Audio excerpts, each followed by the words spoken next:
So it's a very personal movie. It was based on my own experiences at the beginning of the pandemic in New York City, which was a very intense time.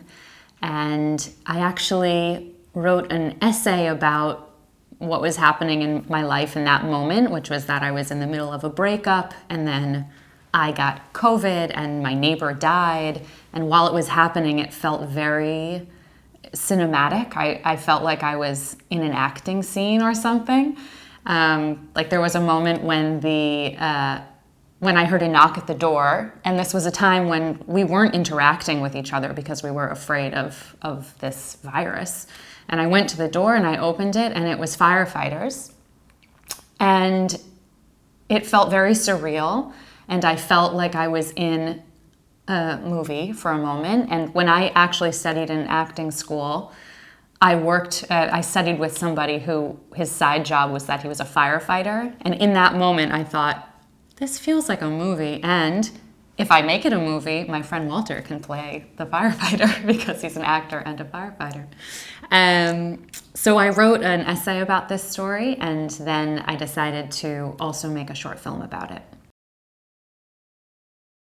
I was inspired by many other artists. For some of the visuals, I was inspired by the painter Edward Hopper, who is known for his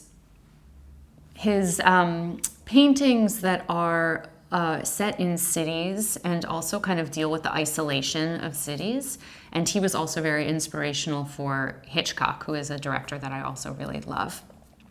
So we were inspired by some of his paintings, also inspired some by the photographer Willy Roni, who also was a kind of mid-20th century photographer of like street life.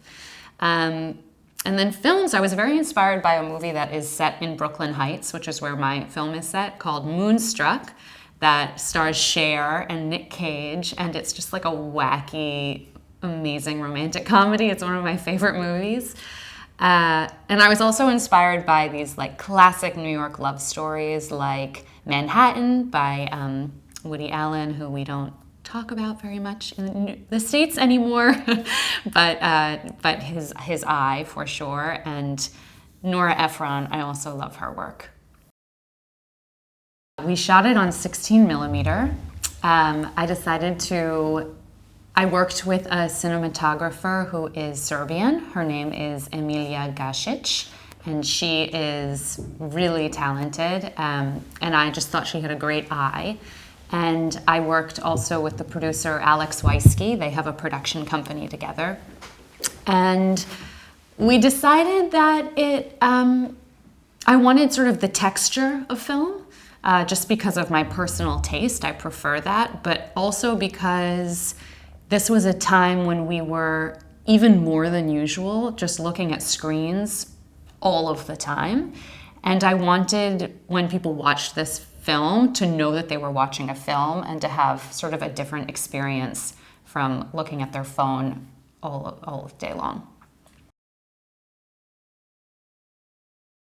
Every part of the process was challenging. I am an actor and a writer and a director, and I decided to do all three of those roles on this movie, partially because it was such a personal story, and also because it was in COVID before vaccines, and the fewer people we could have on set, the better. So if I could act in it, that would just cut the number of people on set. And it was extremely challenging doing all of those roles. Especially because we were shooting on film, so there wasn't even really playback that I could watch afterwards. So it was like a trust exercise. I really trusted the team. I especially trusted Emilia's taste and gaze. But it was an exercise in surrendering. It was tough.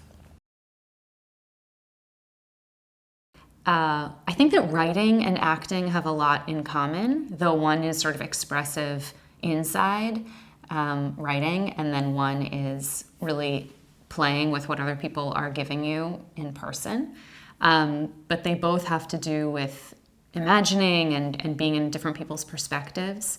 And then directing, I think, is directing is so hard. Directing is having a perspective on the whole story and knowing how each piece fits together.